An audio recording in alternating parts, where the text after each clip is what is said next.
background. It's July 20th, 2010. Yeah. We're at MCC talking with Rick Echholz. Rick, when did you first start working at the college? Yes, I'm glad you asked me that question because the inception of the college for me was somewhat unique. I taught prior to this for 7 years at Manchester High School. And as you know, that was the inception with Bob Fenn and Fred Lowell, who corralled some of the high school teachers.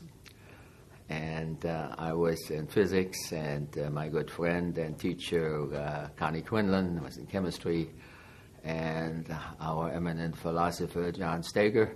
So just to mention a few that joined the preliminary group. And it was a close-knit group. We, of course, used facilities at a high school, very convenient. It was still a municipal college.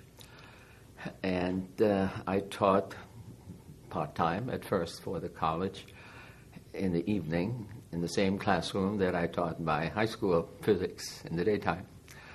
We used the same equipment, and that, of course, was not a long-range plan, as we all know. And soon we went to greater facilities in the Hartford Road campus. But I should mention that the faculty meetings were chaired by Fred Lowell. And I also ought to mention that smoking was permitted. Fred was a smoker, and I still recall the wonderful aroma of our eminent English teacher, Paul Clark, who filled the air with a blue tinge of smoke. And, of course, this would be outlawed at this day of age. But anyway, we got along well. Intimate, somewhat energetic, idealistic group. We're responsible for registration, incidentally, because the administrative staff was relatively small. And that was a plus, I think, for the college initially. Of course, it's unheard of now because the teachers were right there available and could provide student help. And when we moved to the Hartford Road campus with more elaborate facilities, but still modest, and I should mention that my office was located in a trailer in the parking lot. And when we once invited an MIT astronomy lecturer, I humbly ushered him to my little office in the trailer in the back of Hartford Road. Let me also comment on the dinner we took him out to eat, and I invited Herb Bandies, as you know, the well-known and talented administrator. And in his vivacious and eloquent self, he must have made an impression to the astronomer, because the guest speaker later commented to me, "Hey, that Herb, he's an interesting fella."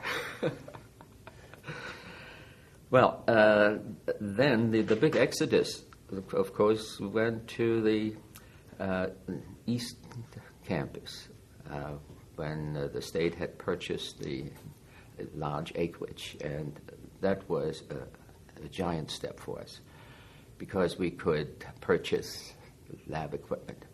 And I should not forget to mention, and I didn't do that enough, Chuck Russell, who helped me enormously in ordering and storing and cataloging equipment, and also writing appropriate physics labs.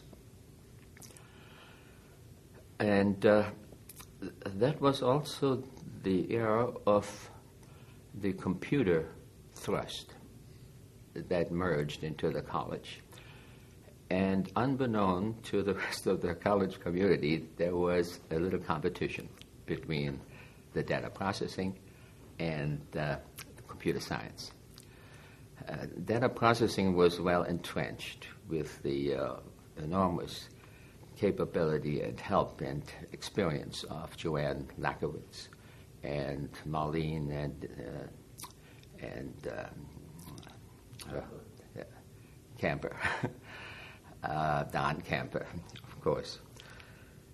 And we in the sciences had to now come up with the computer science segment of this influx. And the question then was, which is now the dominant area? Is it the data processing or the computer science area? Well, the science department was ill-equipped in promoting courses. We went back to school, and subsequently I proposed the first Fortran course, a computer language, which was welcomed by United Technology. And then the Pascal, for example, another computer language with the help of Dorothy Rice. And then eventually the first computer science course. And that now balanced, I think, the two components of data processing, which is primarily COBOL-oriented, and then the computer science, which dealt with actually writing the languages. And one frustrating period that I had was once I introduced the Fortran, we had to still use the IBM 360 at UConn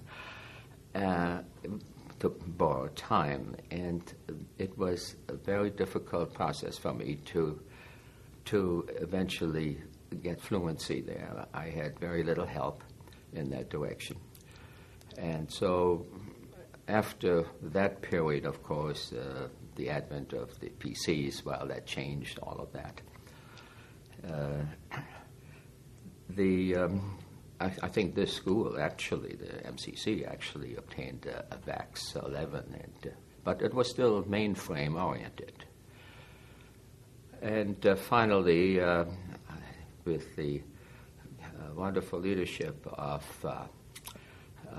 Bob Fortier, he then added the engineering component, and I think MCC is now doing a fabulous work in all these areas of computer technology. Well, if you ask me, would I do all this again in the past 30 years, and I would say yes. Well, I mean, you gave us a really good overview of the 3 decades you were here. Yeah. But let's go back to the 1960s. So you're teaching physics at Manchester High School daytime. That's then right. Part-time you're teaching from Manchester Community College, but also same room, same building. Oh, yes. Were you nervous about making the jump from high school teacher to full-time college faculty? No, not at all. It was a pleasure to teach college students without discipline problems. Now, I was worn out, you might say, with the discipline that existed, even at that day. And I might add, it hasn't gotten any better when I substituted just recently at E.O. Smith in Storrs. Now, it was a wonderful climate. I don't know whether I should identify the student as draft dodgers at that time. That might not be fair, but we had a good influx of male students taking physics, and we gradually developed several tiers of physics, the liberal arts physics and calculus-based physics, and all of that eventually became transferable, and we made an effort for the transferability to other schools. So how did it feel to move from these various facilities, Manchester High School, Hartford Road for an office in a trailer, East Campus, Low Building, quite a bit of growth. Yes, yes. The Hartford Road campus was still quite confined, even though it was purely dedicated for our purposes. And we had no lab facilities to speak of. And it was once recommended by Connie Quinlan, who did a little research, to renovate more of the Hartford Road campus, the garage area, and so on, to make lab facilities. And there was a lot of scouting around for other alternatives. But of course, the construction of the East Campus then was the solution. And it was a wonderful little community in the East Campus.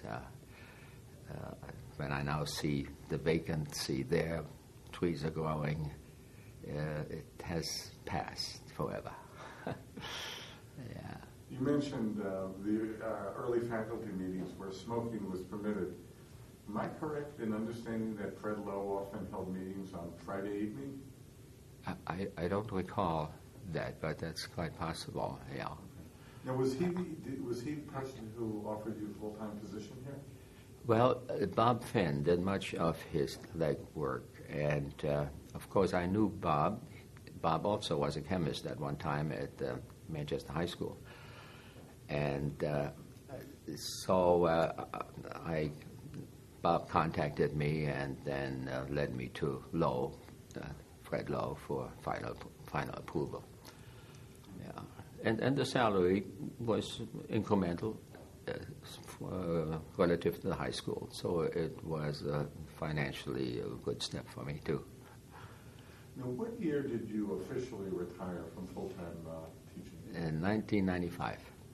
So yeah. For 15 years? For 15 years, I've been an adjunct.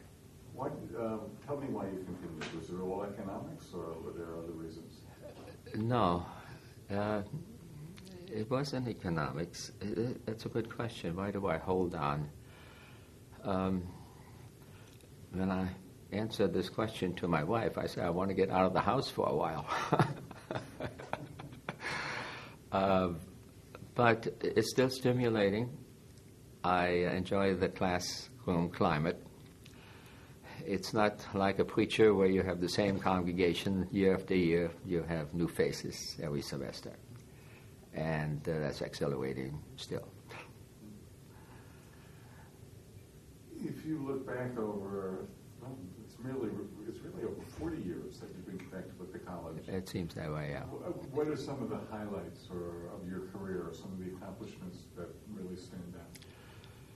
Well, I was much engaged in writing lab manuals for all of our physics courses. And the computer science course was the first lab manual that was used here. And that was always exciting, to match the lab write-up with the available equipment, and yet be challenging. I also spent some time behind the scene in repairing oscilloscopes, and our former dean was grateful for that. Well, I don't want to claim that I was indispensable, but I was at first the only physics teacher, and then eventually we added more staff, and it became a little easier not to teach all the various sections. As a matter of fact, our one section of Physics 110 that we started with, the basic physics, has now 5 sections in addition to different levels. So there's a great deal of growth in the area. Oh, yes. Yeah. I think we have always done quite well in the sciences and mathematics, and UConn recognized that for articulation agreements. You've seen a range of students in your career. Yeah. Have there been changes in the intellect or the behavior of students over the decades? Not necessarily behavior.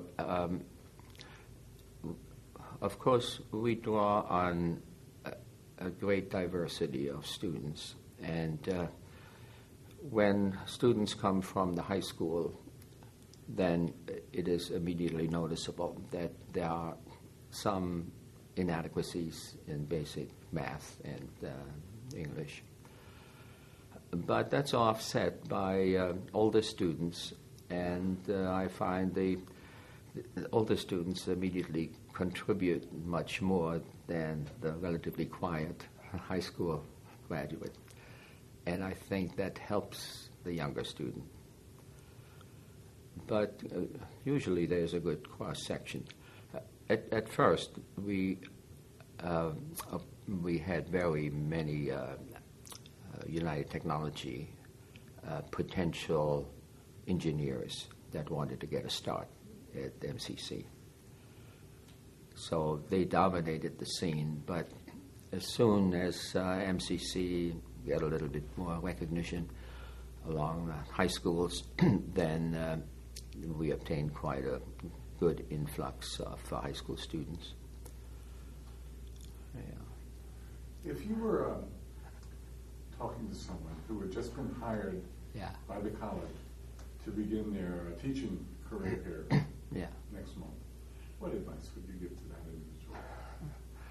Well, I first would gloat over the potential that is available for that student, for that teacher, because the institution is still young, it's dynamic, and with new leadership again, I think MCC will always stand out. It's already at the top of the list. And as far as teaching is concerned, well, I'm somewhat isolated now, and I never was that politically inclined to join administrative discussions, although I did participate in the evaluation and chaired one of the committees there. But I would say, well, get to know your colleagues and work together. Yeah, it's a great group of people, and generally speaking, educators are less self-centered than people that we get from industry. Now, you talked about the development of the engineering program, which really flourished under Bob Fortier. Oh, yeah. Did you have many of the engineering students in your calculus classes? Well, I was then primarily teaching just physics, and Ron Klepacki was an outstanding math teacher at the time. He handled the calculus, and many others. I don't want to omit any names, but there are just quite a few. And what was your question again? Well, any recollections of the engineering students? Well, let's see. Actually, my basic physics course, Physics 110, which is accepted in the nursing school at UConn, was taken by many of the health services, inhalation therapy, for example. And that's where the contribution of Physics 110 came. The engineering students would be directed toward the liberal arts, 2-semester physics, and then or the calculus level physics. Yeah, my great emphasis and writing was directed toward Physics 110, the elementary 1-semester terminal. Yeah, and we seem to pack more information into that course, and one has to be careful. You can't teach everything. Any other reflections or thoughts or anything you wanted to add to the discussion? Well, I have enjoyed several of our college presidents, of course, all the way from the conception, I would reflect to our first college president, who was an enormous man in stature and wisdom and intellect, a human being. And I think it was a very good start for the college with Fred Lowe. And granted, but every college has its ups and downs in administration. So at the moment, I think we're on the upswing again. Thank you. Anything we've neglected? I don't know. Is there anything on your piece of paper? You got it all? Okay. You got it all. You want to check the paper? Okay. Thank you. Very, very. Oh, you're welcome. Very.